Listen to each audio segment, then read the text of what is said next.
বাংলাদেশে আগামীতে একটি আন্তর্জাতিক মানের নির্বাচন দেখতে চায় ইউরোপীয় ইউনিয়ন।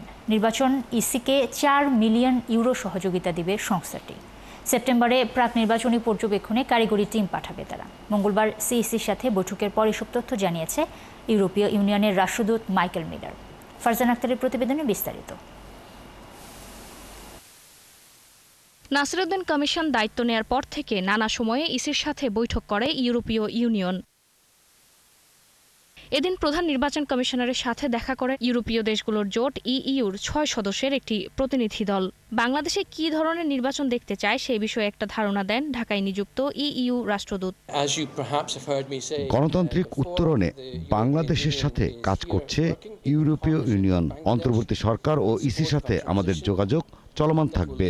আমরা আশা করি এই নির্বাচন অবাধ, নিরপেক্ষ, সুষ্ঠু ও আন্তর্জাতিক মানের হবে।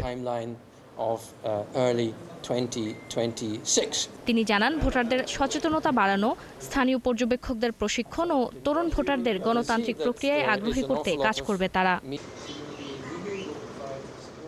আমরা ইসির দায়বদ্ধতা নিশ্চিত করতে কাজ করব। ভোটার এডুকেশনে আমরা কাজ করব। স্থানীয় পর্যবেক্ষকদের প্রশিক্ষণ দিতে আমরা আগ্রহী। আগামী নির্বাচনে কারিগরি সক্ষমতা বাড়াতে ইসিকে 4 মিলিয়ন ইউরো সহযোগিতা করবে ইইউ। আর প্রাক নির্বাচনী পর্যবেক্ষণে একটি প্রতিনিধি দল আসার কথা রয়েছে সেপ্টেম্বরে। ফারজানা আক্তার, ৭১, ঢাকা।